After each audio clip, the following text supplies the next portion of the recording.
Happy Jew tears, ladies and gentlemen. We made it. Happy Tuesday 2021. You know, the time has finally come. First big tea day of the month. So we got to do it right. This is Requiem for a Tuesday. I'm Adam Pecora, naturally. I didn't ask for it, but it's the truth. It's all I can say. Nothing but integrity and honesty on this show. Before we dive in, the regular plugs, they haven't changed. My New Year's resolution is to be successful. So, unless I want to disappoint myself and the Holy Lord himself, then you guys better rate, review, subscribe, and share this show. Buy some merch, rfat.bigcartel.com. Check out the music, Wolfx, Multiplex, all linked in the description, as always. All right, 2021, what was my thing? Exponential growth only? That's right. We're going to stick to that, I guess. I just decided. But yeah, check everything out. Give it a share, give it a like, give it a whatever. Give it something. All right? Give me your stuff. I want all your stuff. I do got to say, so far, off to a better start. We're doing this year a little bit better than last. Last year, I raked in the new year, as they say, in the gardening community, in some weird motel. Like, it used to be a shitty motel, and now it is a shitty apartment complex, which, I mean, as a guy who loves clever repurposefulness, literally just bought a shop stool to use as a table on wheels. So, hey, I'm on board. Totally down for the hotel apartment conversion thing, but man, was that place a terrifying mess. That place was like purgatory in Florida. I think especially because I don't know if it's the winter weather specifically or the crime rate or whatever it may be, but there's not a lot of motels in the Chicago area. Unless you're at a truck stop or something extra janky, you're not going to find yourself in a lot of small hotels with exterior doors. Yet there I was. I thought I was going to walk into a room and see an alligator. I don't know why. I'm surprised there weren't roaches everywhere. It was weird, too, because we were told initially. I don't know how I ended up in this place. I feel like I spent the entire year there, frankly. It was like another realm or dimension. But yeah, so I was initially told that we were not in anyone's apartment. We were in a vacant, abandoned apartment.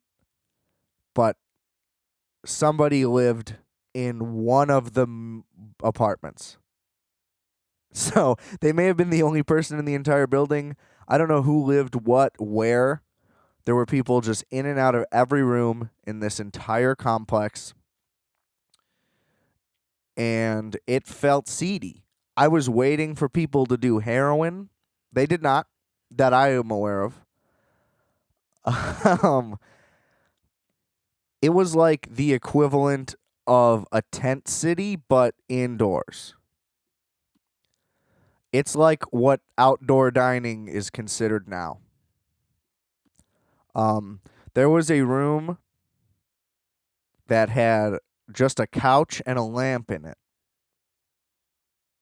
And it was terrifying. Like, there's nothing more menacing The two most menacing things that you could find are too much shit or not enough shit. I think you can really paint a good picture, a nice portrait of someone. Just take a look around. Go in their room, go in their apartment, go in their house, whatever it is. Take a peek at the walls. If they're bare, start to get a little afraid. Okay? If you hit the living room and there's like 2 lawn chairs and like a cooler, that person's going to kill you. So, say you have to go to the bathroom, try to squeeze out the window. If you can't, you better start sharpening whatever you can find because it's not going to end well. Right? But then you go into someone's place and it is like wall to wall. You got to walk through a maze. You know what I mean? Like they built the hallways out of their stuff. You should be equally as concerned. But, at least there you have the benefit of having somewhere to hide. Potentially. But I mean, you can see why I find myself in an abandoned hotel with various rambunctious youths and little to no furniture or artwork of any kind.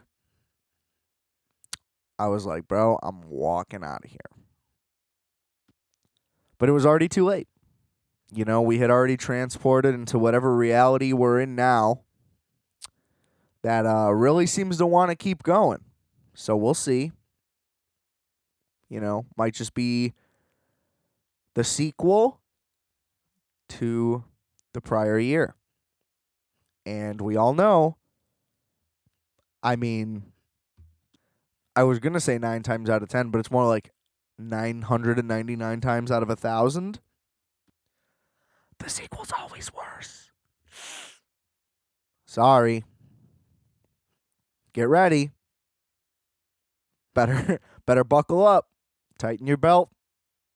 Seat and pants. We are on a rocket to the moon, baby. There's no stopping it. So, pour up. So this year did it a little different. Stayed in naturally, as, you should have. But if you didn't, whatever. I'm not the cops. I don't really care. Do whatever you want, okay? It's up for people that are bored to get mad.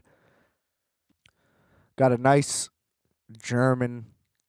That doesn't sound good. I had myself a nice German holiday, okay? But no, got myself a nice German little keg. No excess action required. Made it to about 12:05 with coherence. Profusely and aggressively vomited around 2:30 in the morning. Felt it for woke up plastered. Like plastered. Almost fell over when I got out of bed. And it was probably the first... let me backtrack. Definitely not the first. But the first time in a while and the most clear and memorable time where I woke up just like lit up. And I had no idea what to do because I was like, oh, how do I stop this? You know what I mean? And it was the first time it had ever occurred to me. I was like, oh, like being involuntarily drunk is a nightmare. Because usually you're just drinking till it's over. You know what I mean?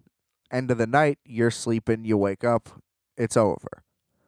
But when you wake up still drunk, and now I'm just awake, and it's like morning, and I'm like, okay, well, I would like to not be drunk right now. It's making everything incredibly difficult. And I don't know, so I was just like sitting up, and I was thinking to myself, I'm like, wait, how do I end this? How do I like get off the roller coaster? And it was wild to realize that you can't stop it. And I had never once been like, I wish I wasn't drunk anymore. It was the first time, I think. I've definitely woken up drunk before, and those were my thoughts, but it was like, I have to get to work or something. So it was like, I'm on a whole other mission. I can't even think about thinking, you know? And it was also the first time where it wasn't accompanied with any hangover of any kind. It was just like, you went that much too far with it. So that was fun. It ended up being like the end of an acid trip. We were like, all right, I get it. Going on 8 hours here. Would like to get to bed. And your brain's like, yeah, buddy. Well, you shouldn't have fucked up. So that was fun. Got everything done right. From one void into another. That's how I like to think of it. I think I may have went extra hard because I can remember the year before being like, this place is dangerous. I better be on alert. It's like, I don't really even want to get fucked up here. Who knows? Like, I'm going to get syphilis in this place. That might be what's next. 2021, syphilis might come back. The ghost of Al Capone rages war on America. But yeah, hope everyone listening had a good New Year. Hope all you Jews had a good Hanukkah. Jesus. Hope all you whatevers had a good whatever. I don't care. Happy Festivus. It was fun. Ooh, Jesus. Raspy. I'm drinking too much coffee. Not enough water. Also, I would like to briefly talk about a little element of the last episode of this show that I would like to pat myself on the back for. Okay? 2021, we're taking victory laps. That's the only exercise I'm getting, is winning. Okay? So, if you didn't listen, go ahead. If, that would just be nice. It's not required homework learning for this episode. Okay? Gave everybody winter break off. No studying. But I digress. The last episode contained a nice little piece on year-end lists and about how everybody rushed them out. Now, I'm a big fan of irony and meta humor, etc., etc. And a key component of that would be, of course, that I put that list out knowing that the homie Playboi Carti was going to drop on Christmas. And so I was like going to do a whole piece where I'm like, well, this whole episode was pointless, probably. Because this shit's going to be better than everything I just mentioned, and thus making me also part of the problem. I decided, fuck it, we don't really need to put all that in. Let's just let history decide that. And of course it did. Which almost makes it even better. Because one, didn't have to put that on the record, and then I just set myself up for disappointment. Always set your goals low, and then you can be like, yeah, I'm the shit, because that was easy to accomplish. I took the layup. It was fucking album of the year. Go listen to it. It's really next level, I think, and I don't care what you think. It's like, every once in a while something comes along and you're like, this is what I've been wanting to hear, but nobody's been able to do. Like, this is what I've been looking for, but it hasn't existed yet. It's just like, nailed it. What can I say, though? I'm a big fan. Was pretty excited. But the progression is exactly the direction I was hoping for. Think the guy is an immense talent, the future of music. That's what I was going to say. That was going to be the big thing. I'm like, this guy's going to be the future of music. You guys are going to see he's going to do some crazy shit. And then he did it. I don't need to take credit for that, though. He deserves all the credit in the world. Who am I? I'm just the Nostradamus of the obvious. You didn't need me to tell you. I just think that the common misconception with that guy is that he's another one of, quote, mumble rappers. I know that that label gets thrown around too much entirely. I don't really like it to begin with. That just kind of goes in there and fucks around and does whatever. I think that it is clear as day that there is so much effort going into like literally even just the delivery of every word. It sounds labored over to me. Nothing on it seems lazy, and I think that literally nobody else could do what he does because I mean, listen to the features. They all sound way out of place on these songs. Nobody can fit in with this guy. He is on such another plane of existence. And like, what's annoying is that I sound like a hype 16-year-old who thinks that this shit is like deeper than it is. Not really saying it like that. I just think like on a melodic level, it is almost unattainable. Where like you could almost loop any line and turn that into a beat and it would seem like a well-made thing. Like every single part of it is constructed, every cadence, all of this. And I feel like I'm in tune with it. I feel the way about this that I felt about Tame Impala's The Slow Rush, but even on a stronger level. So this makes me really vulnerable to just about anybody, frankly, because, I'm just a high school normie. What do I know?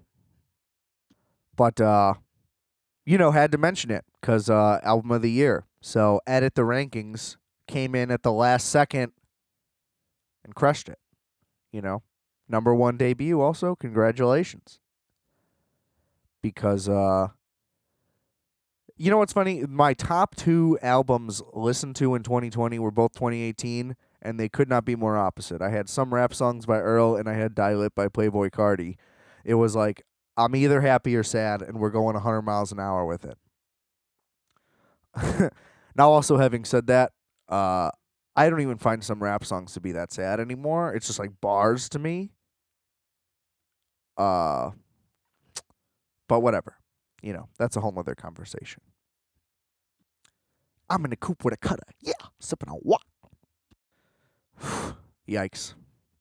I apologize. This is why I shouldn't have coffee.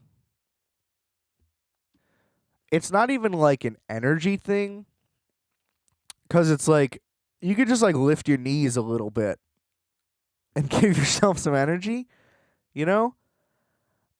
It's like a weird false confidence that's there for no reason. You're like, yeah, I'm alert and smart at the same time. And it's like, nah, bro, you're a fucking crackhead.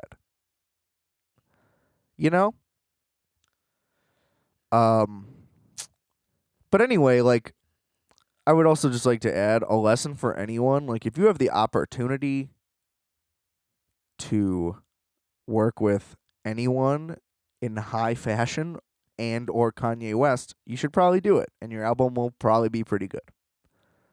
You know what? Actually, let me just throw that in there because now I know what I wanted to say. See, I knew I went there for a reason, okay? Because let's just be honest. You know what? Before I get aggressive, let's take a step back, okay? Let's take a look at it. As a little sad boy that barely smoked weed but thought I was like fucking Snoop Dogg shit. But yeah, I was like super into Kid Cudi. Man on the Moon. I was like, bro, it saved my life. I was one of those kids. I was real sad, and it was real good. And the second one was even better, and I stand by that to this day. Great record. Honestly, underrated record. And I remember even at the time after that when he's like, all right, I'm off good music. I'm going to go do my own thing. I was kind of like, what are you doing? And that's like a high school kid, though, who doesn't even understand like how anything works at the time. Whereas like, like as a creative person who has like come to understand more of how all that type of stuff works and what your goals might be and what you might want to do for your career and stuff. Like, I can understand the reasoning behind it now, even at this point, but it's like, what were you thinking? Like, why would you leave that at that point? You know, because he had like a huge base. You know, there was a million, fucking 10 million, whatever kids like me that were that down. Don't get me wrong, but it's not like he wasn't even going like platinum. He wasn't like number one. It's not like this was a surefire bet. And then he goes and makes shitty records, one after another, multiple rock albums that are horrific because, like, dude, that's not what you do. You know? It's like, honestly, at this point, those things should be considered like blasphemous because let's just be real. Like, if Julian Casablancas or, you know, whoever, this is the first name that came to my head, he's the only rock star that even exists, right? If he was like, I'm putting out my hip hop record, people would call him like racist. I'm already predicting that. Tell me it's not true. But Kid Cudi can be like, oh, I make sad kids feel less alone, so I'm literally Kurt Cobain. I should literally try to do the exact same thing. It's like, well, or you should, you know, pursue your career the same way that you have been doing what you do, you know, because you're not that guy. You're literally another guy. Anyway, everything has just been dog shit. It's either been dog shit or just so boring and unlistenable. And for whatever reason, he just stopped singing in what wasn't a traditionally like good singing voice, but I thought was incredibly pleasant and sounded excellent. And he just decided he was a crooner and used only his throat, I guess. 'Cause I don't know. Yeah. I'm a millionaire now, right? Jesus. It's like, what the fuck are you doing?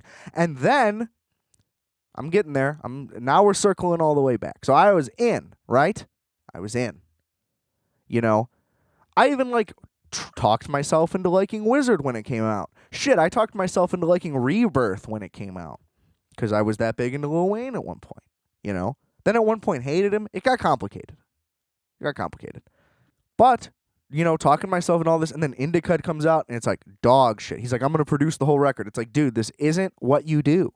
And then it was dog shit. I liked the RZA track because it was a RZA track and it was sick. Bees. Love it. You know, and then he's like, the worst record of all time, Speeding Bullet to Heaven. You know, never finished it, never gotten close, never finished one song, I don't think. Been wanting to do a full listen so I could review it, can't. Might happen eventually, we'll see. And then, you know, whatever the other records are, I don't fucking, Satellite, whatever, it's boring, don't care. All the records are boring and don't care or terrible. And then Kids See Ghosts comes out and it's amazing, and it's like, oh, you know, Kanye West was able to recapture the magic and rein it all back in. You know, like, this is the Kid Cudi everybody knows and loves. This is the Kid Cudi everybody wants, and he just can't seem to do it or doesn't want to do it or whatever his reasoning is. Or, you know, he's just lost it. Maybe he was never that good. I don't know. But then everybody's trying to give all the credit to Kid Cudi in every review that I read. And it drives me insane because as a guy who wants this out of him, I know that he hasn't done it in all this time. So it's like, how is he the creative force? He sucked for years. Okay? And it was literally just because, you know, Kanye wore a red hat at the time. And so that means that his music isn't good anymore, apparently. And even though he put out 5 albums in 5 weeks, we're just going to act like that's not an amazing artistic accomplishment, even if Nas blew it and couldn't write like 3 good songs. But still, all of them are listenable. That's not really good to say. But with the Nas one being what it is, that one is just like listenable. But anyway, most of them being like good records, like, I mean, Pusha T with an all-timer, Kids See Ghosts arguably an all-timer, and Ye, you know, has a lot of high points on it. But whatever, that's not the point. The point is, obviously, he was on a very strong creative run, and always very clearly in the past knew how to work with Kid Cudi. And then, here we are now. Kid Cudi's like, all right, I'm back. Man on the Moon 3. 10 years later. Been talking about it ever since the second one.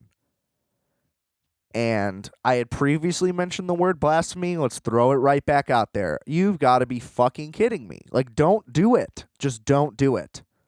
It's the same thing as Marshall Mathers LP2. It's like, dude, you can't do this. It's not there anymore.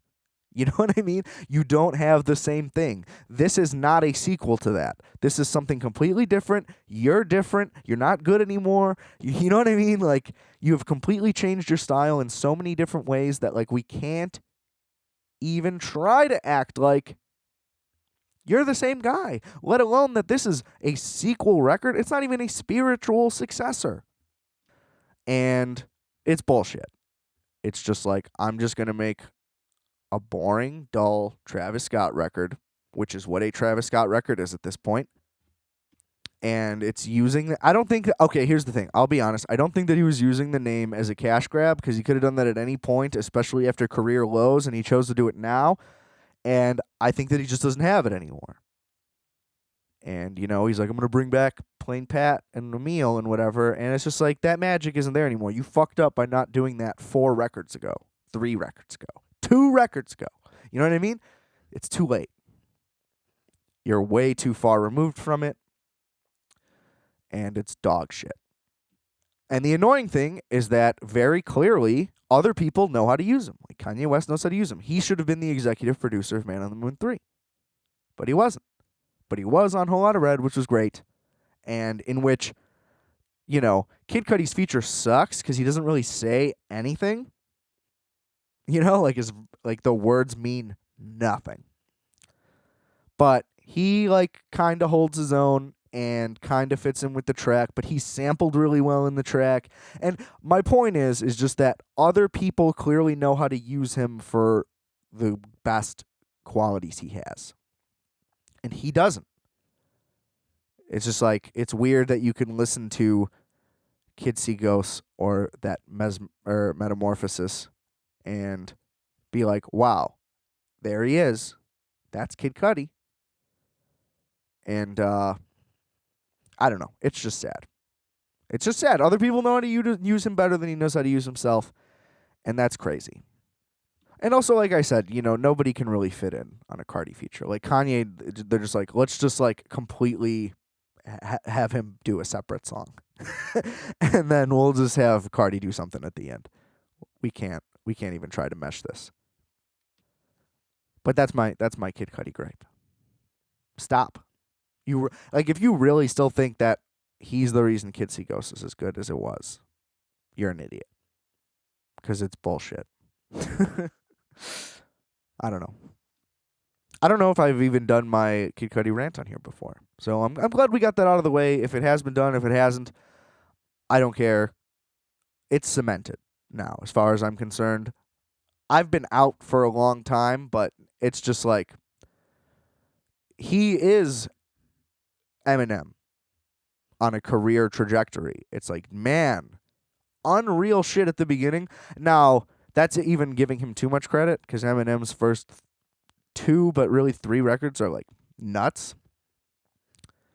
And Cudi only made 2, and they're not nuts, or revolutionary or anything like that. But man, he effectively just sucks at this point. It's like he is mostly shitty.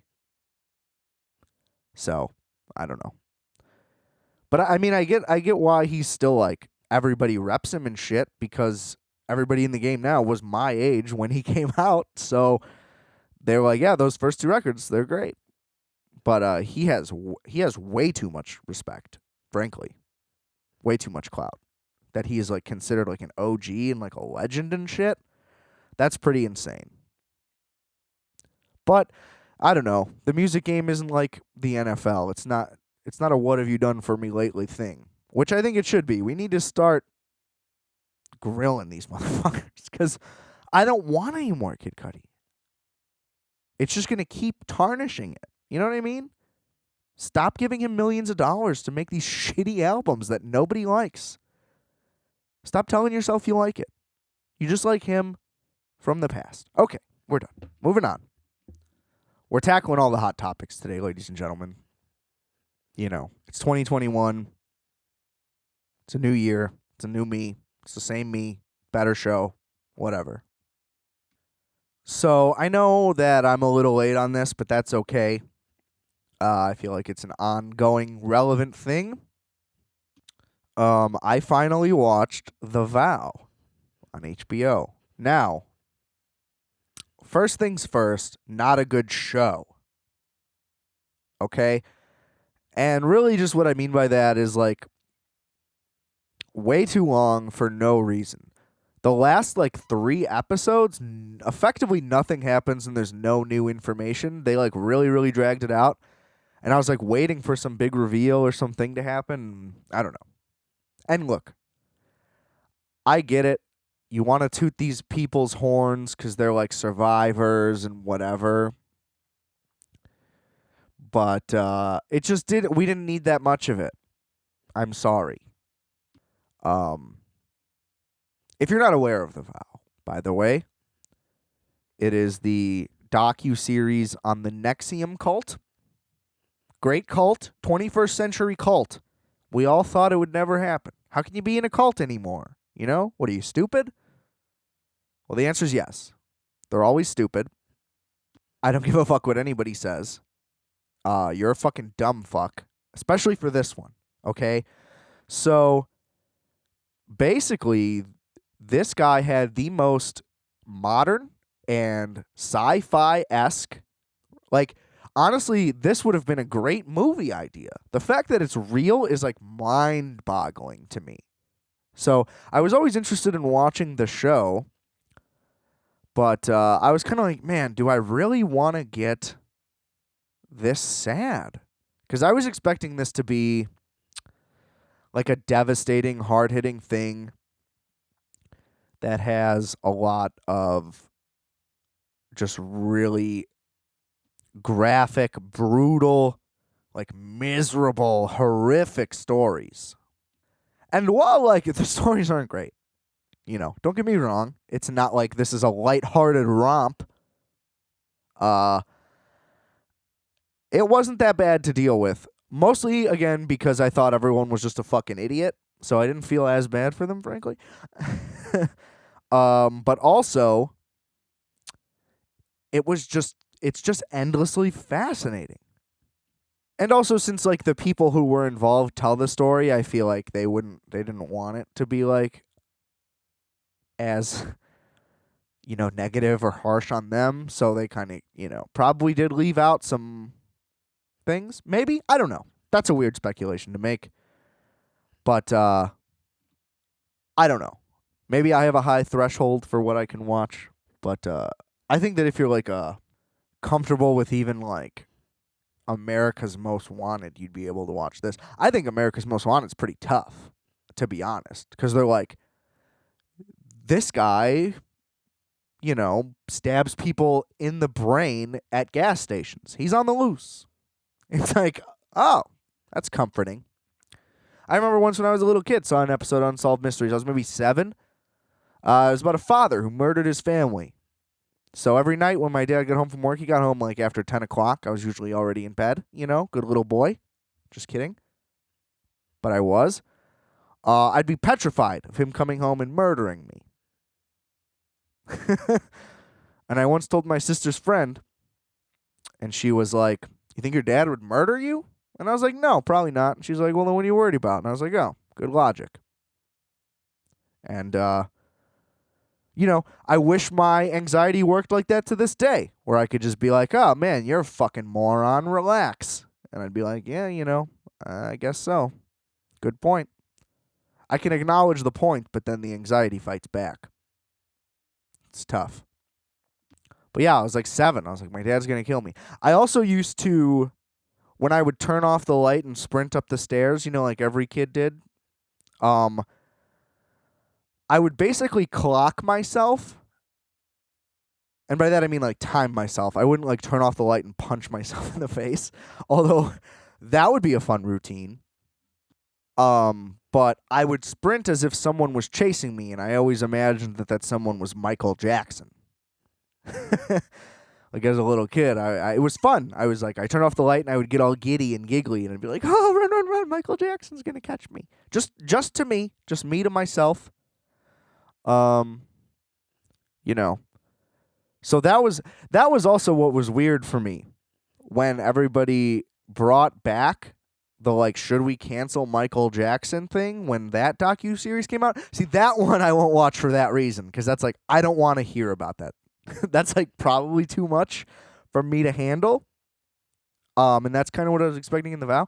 But I don't see how we're like, wait, was Michael Jackson a bad guy? Because in my head, that never went away. Literally my entire life I spent afraid of Michael Jackson. And I think that as a kid, it was more just his face was just so frightening. I don't even know if it was about the kitty stuff. I think that was part of it. Because it's definitely everywhere my entire life. And then we just keep sweeping that under the rug, I guess. You know? And I don't know if it's confirmed or not. I certainly believe all of it. Because look at that. Look at that guy and try to tell me that you should, like, be a big fan and not be incredibly afraid. I mean, come on. It was like Uncanny Valley by the end. He put the baby over the railing, bro. Like, that dude is wild. But I'm also not a cancel guy. So it's like, yeah, play the songs. Like, I don't really care. But let's not, like, we can acknowledge, don't be a denier, is all I'm saying. I'm very much in the boat of two things can be true, because they can. I mean, look at Sandy Koufax, a Jew and an athlete. Who would have thought? Boy, I'm really laying into the Jews in this episode. I'm sorry, guys. I didn't mean it. It was the first thing that came to my head. It's like Dirk Nowitzki. It's like, oh, he's white and a basketball player? There we go. I made fun of the Germans, too. What was I talking about? Just kidding. Okay, so this guy, Keith Raniere, right?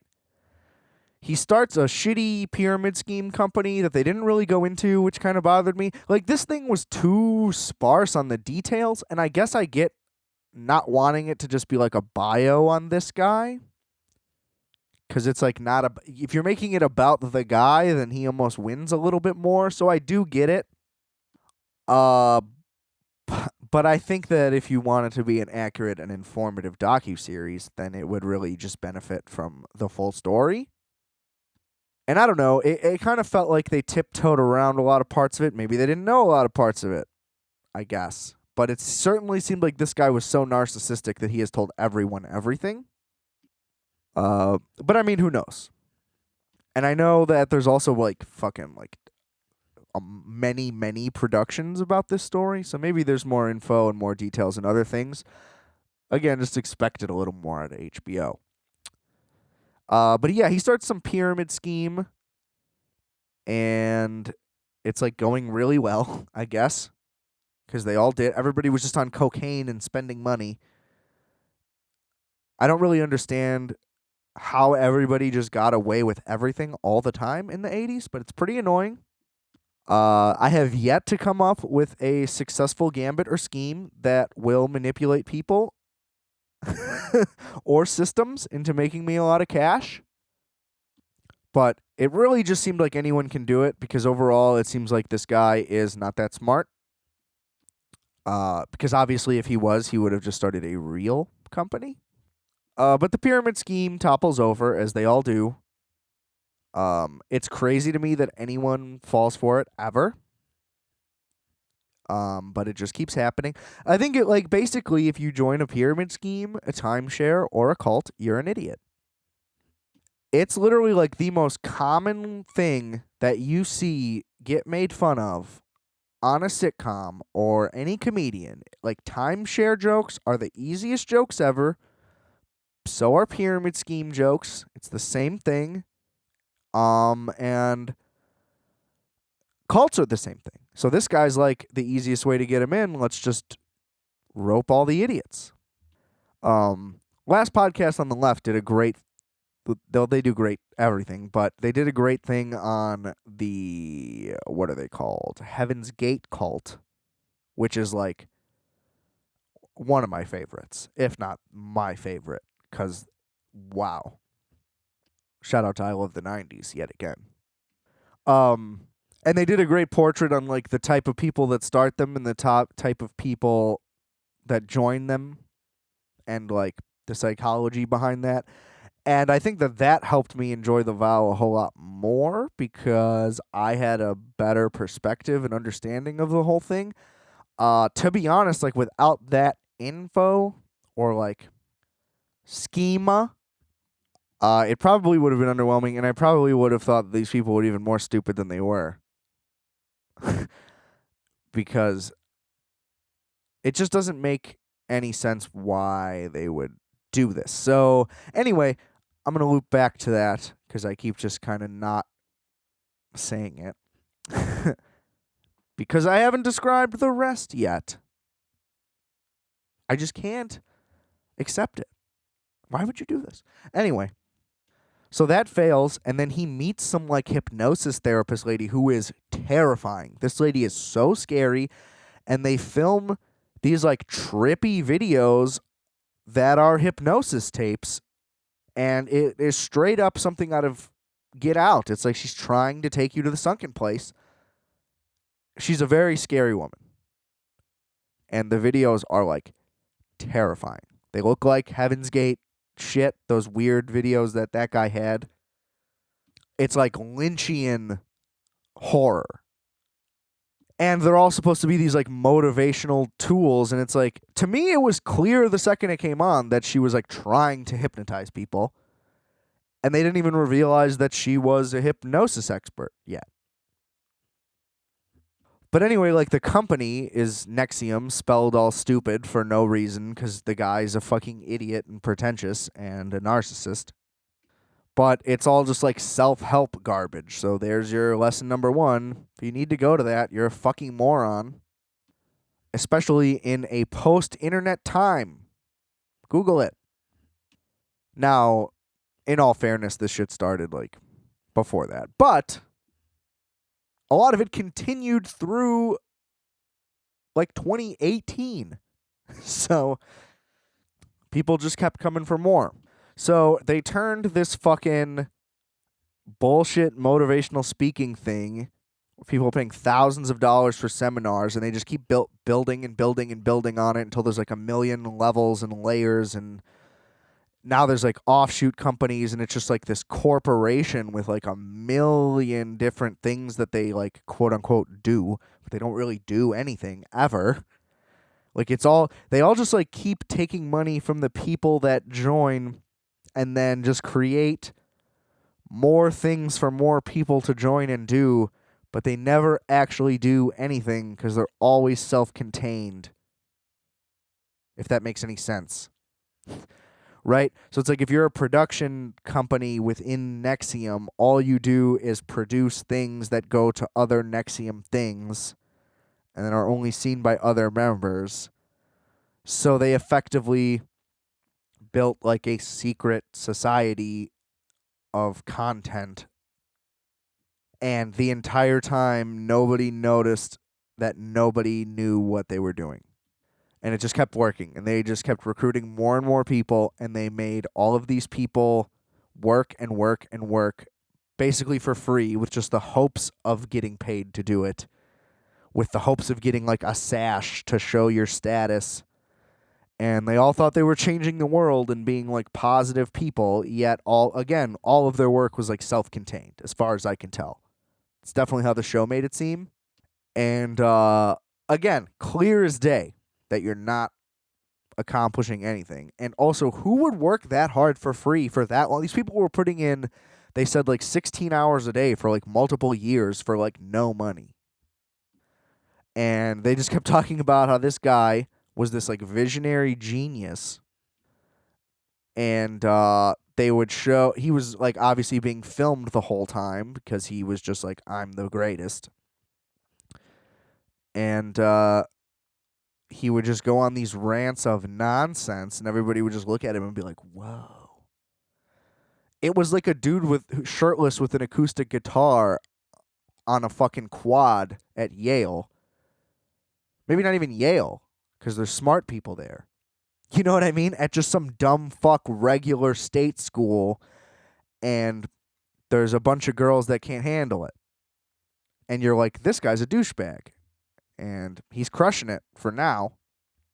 But like, imagine if that continued forever. It's like the generic, oh, this guy's like a yoga instructor, so he, you know, convinces middle-aged women that he's like a guru and they fall in love with him, but then they fuck him like 4 times and realize that, you know, he's a petty narcissist and they ruin their entire life for this guy. So that's Keith Raniere, but he instead somehow convinced like thousands of people that he's a genius and can run a company. So it's like the ultimate extreme of everything. And a lot of Scientology vibes. He claimed that he was like this amazing scientist that had like solved humanity or something. Like he just kept saying that there was a science to it just because he had a therapist. And basically their entire thing was, however you think or feel, stop it. They're like, are you stressed and unmotivated? Well, that's your fault. And then everybody was like, oh my God. I could just change my mind and feelings? And it's like, no, dumb fuck. They're telling you we can manipulate you. Yes or no? And the people that were like, oh, no, this is dumb, they kicked them out. And then everybody that was dumb enough to buy in, they're like, we're really, really going to help you a lot. Check out how much we're helping you. And they're like, wow, you guys are helping me so much. Please keep helping me. And like, that's basically it. And then that eventually would escalate so far to the point that there became a separate mini cult in the cult where people took slaves. They called them slaves. Like, do you want to be my slave? And the person would be like, yeah, I'll be your slave. And they're like, but this is a motivational secret program. Take my nudes, social security number, bank information, call me your slave, and I'll say thank you because this is a great motivational tool. And they were all that wrapped up and delusional that they believed all of it. And they eventually got branded and were forced into crazy, like, I don't know, forced sexual scenarios. They didn't even really specify specifics out of like respect for the victims, which, you know, got no beef with that there. But they got branded with the dude's initials / who I hadn't even mentioned yet, Allison Max, who was on like Smallville and shit. She was like a big time actress, just branding her initials into people.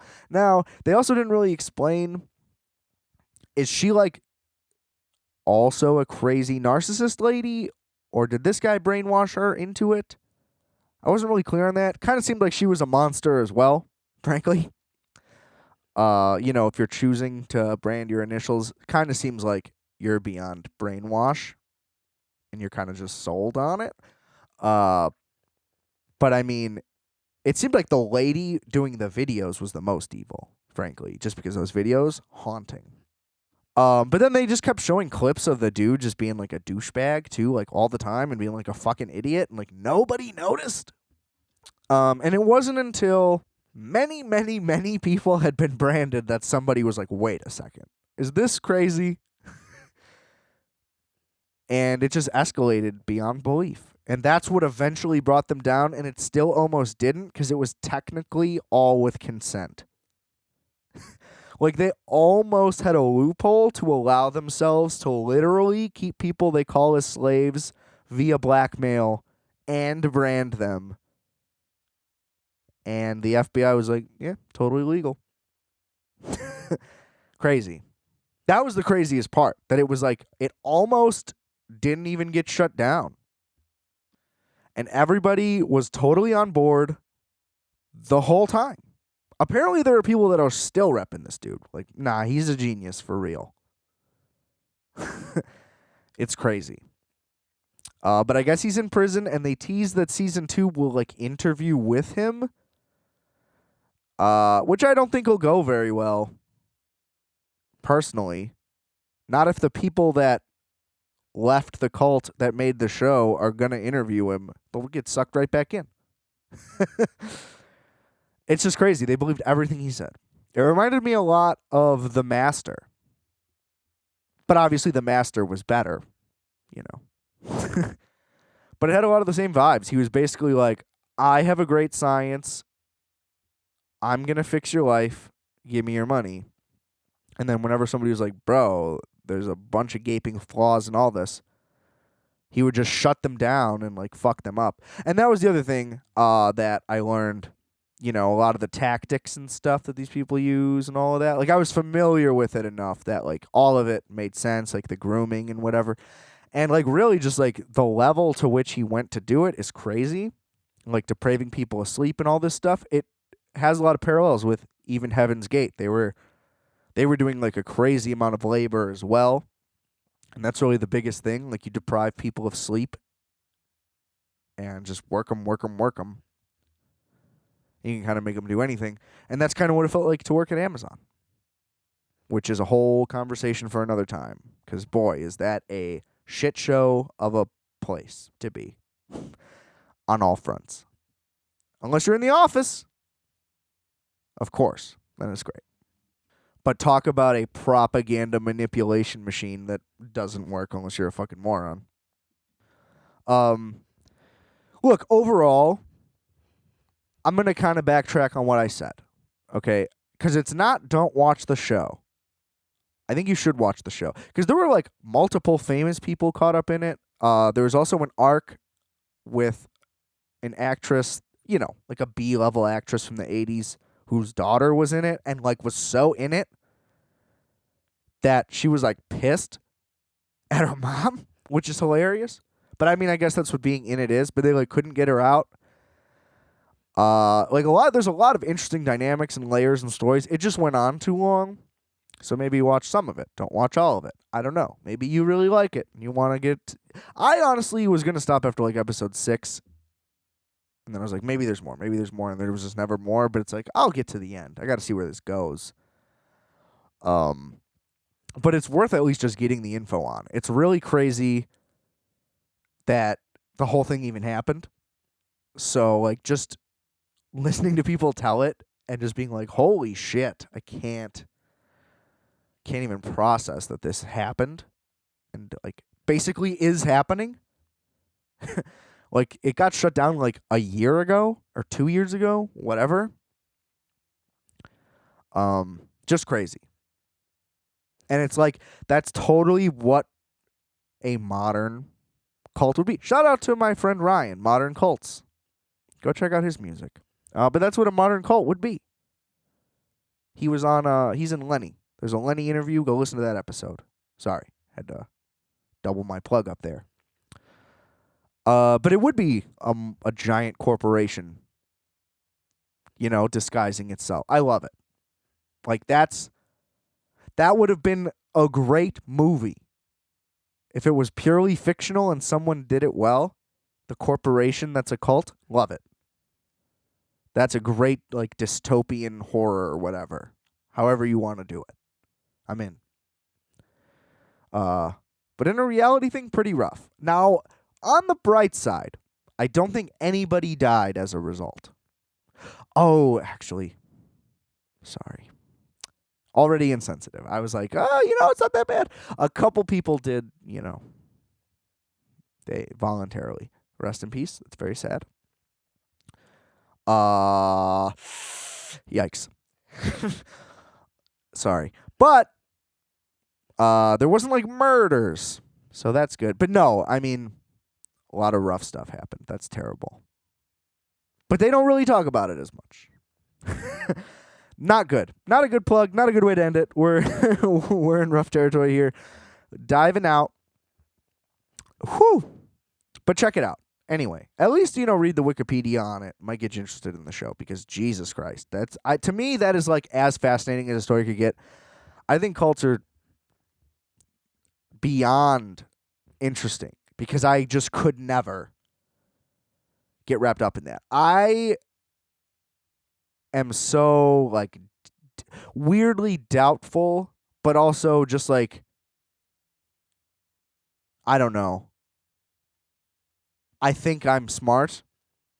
So my skepticism mixed with my false sense of intelligence, it's just like anytime somebody is motivational or writes a self-help book, I'm like, go fuck yourself. There's no way. You can't fix me. You know what I mean? Fuck you.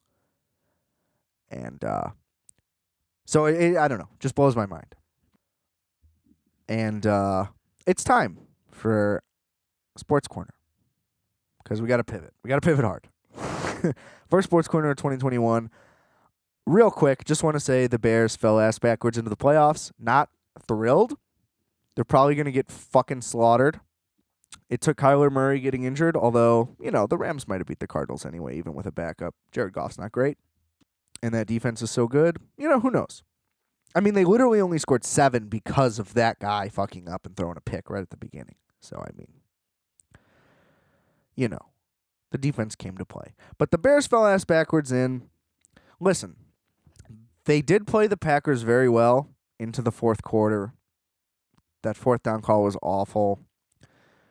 We're the only team in the NFL where the coach is anxious and overthinks every element. And it's like, dude, you need to just fucking man up and go for it. It's just like, I don't know. Nagy needs to go, but Trubisky also needs to go. So it's just like, is it Trubisky's fault, his tentativeness? Or does Trubisky suck because he's tentative at this point? It's like, I can't even tell.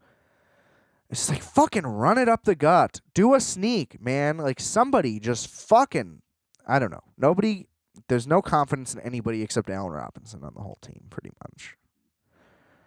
But the defense was there. I mean, you dropped 3 interceptions. And if they would have got that fourth down, who knows? But they couldn't score touchdowns.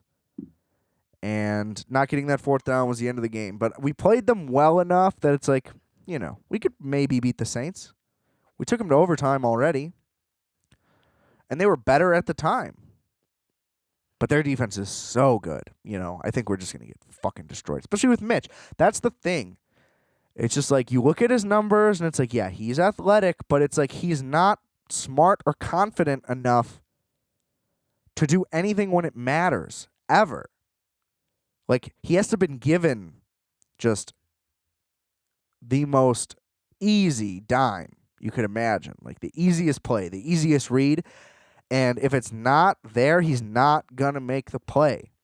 So, like, we were only in any of those games when Foles was starting because Foles was there and he's a professional and can handle it. He didn't play well, The team sucked. I don't know. I'm not confident at all.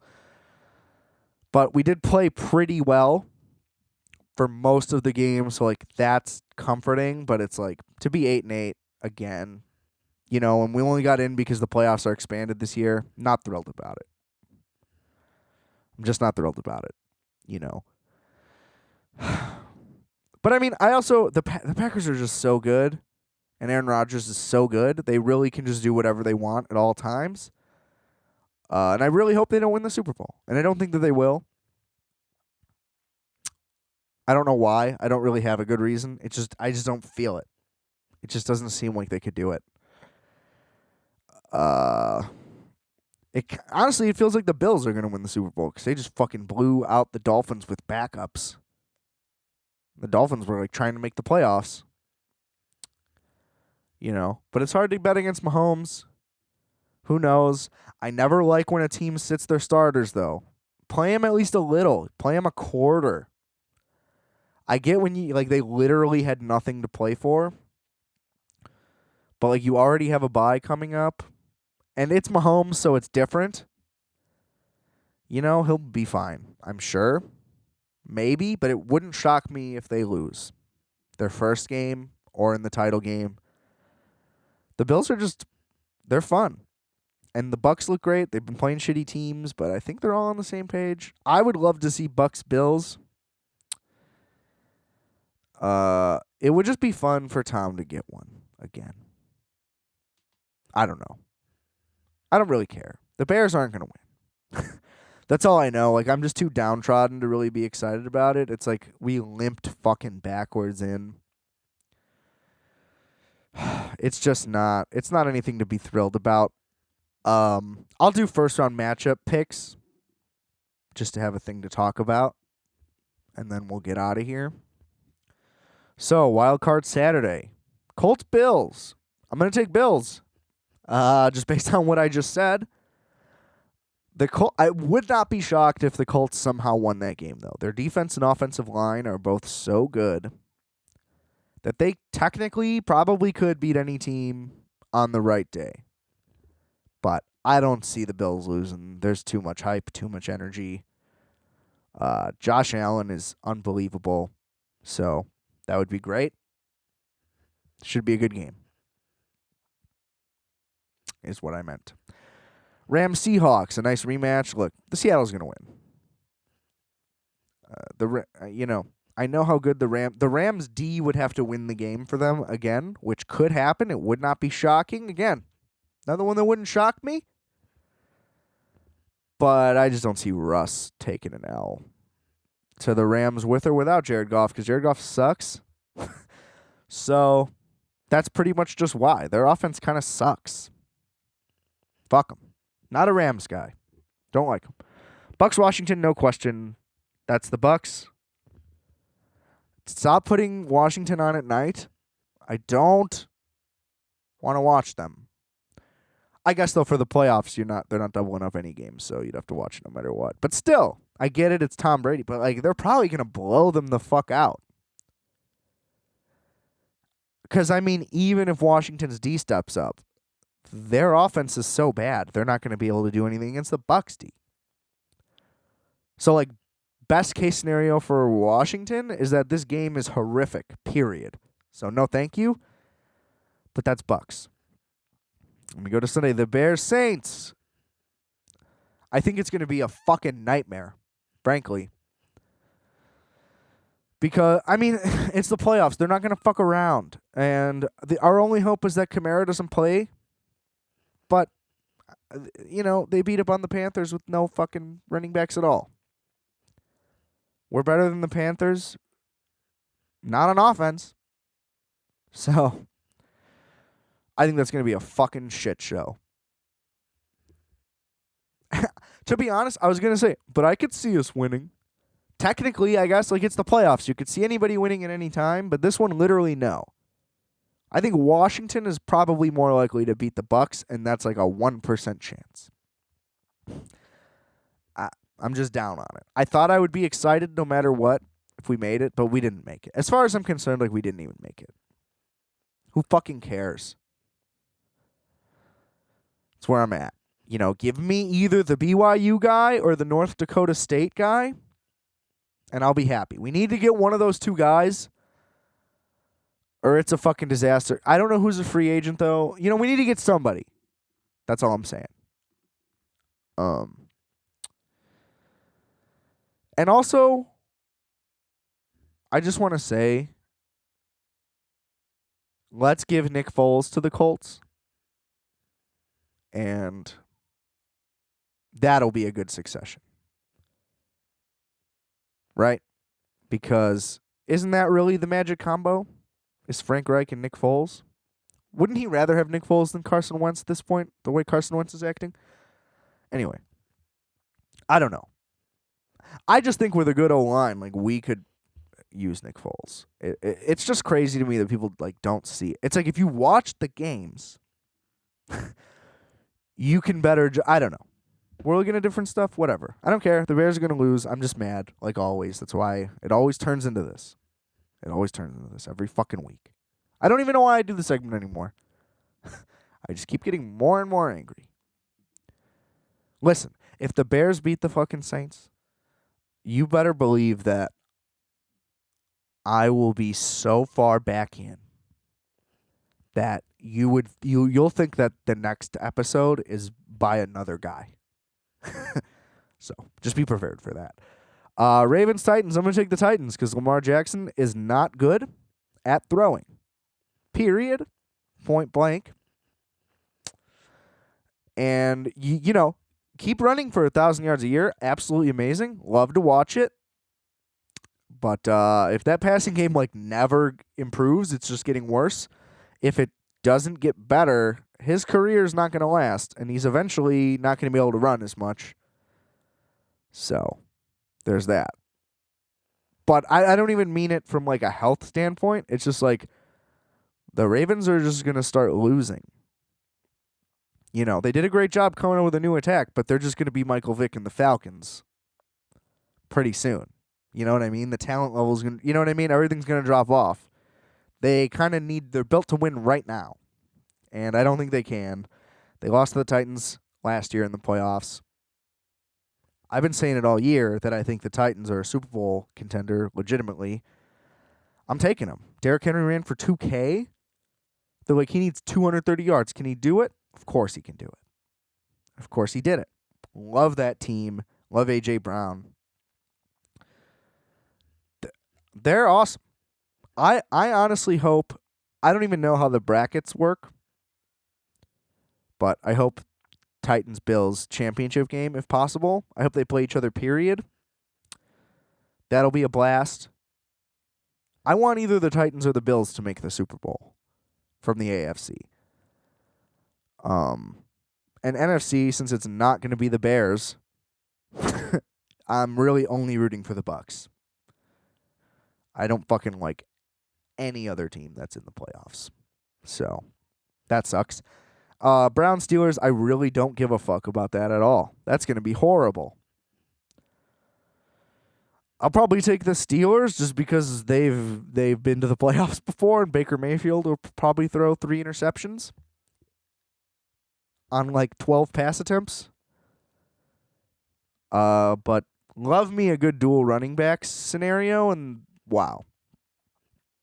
Kareem Hunt, is he instantly the greatest backup running back of all time? He's like a fucking all-pro, and he's insane. The Browns should be even better. So I think next year, like they're the Titans, I think, right now. I think next year they're going to be a lot better. Or they're the Bills, whatever. Like they're a year early right now, maybe 2 years early still. But that's probably the biggest toss-up of the day. Who fucking cares, though? I don't see either of those teams having a chance to get anywhere. So, shout out to NBC, just having the worst fucking games, which is terrible, because then it just means, oh, here's Al Michaels and Chris Collinsworth being fucking boring for even longer because there's nothing to talk about. Great. Whatever. So those are my picks. Run through it one more time. I won't even remember them probably, so not like I'm really going to go over it next week, but who knows? We're going Bills, Seahawks, Bucks, Saints. Well, I'm picking the Bears because they're my team, but if you're asking me who's actually going to win, like would I put $500 on the Bears? The answer is no. Objectively, I'm picking the Saints. Subjectively, picking the Bears. Then we got Titans and Steelers, I guess, just logically. I'm rooting for the Browns in that game, though. Would be great for them to win. That's the storyline I would rather have. That's the team I'd rather see. Because also the thought of the Steelers getting a ring is horrific. So let's just get them eliminated. Would love to see that. You know, just for my health. Okay? Great. Glad we got all that done. Glad we're back. Glad you listened. Rate, review, subscribe. Let's get the word out. Let's make this show bigger and better than ever. Exponential growth only. Yeah. I don't know. We did it. We're here. 2021. We're back. We're gay. We're bigger than ever. Okay? Okay. Just remember, I are fat. You are fat. We are fat. Calculator.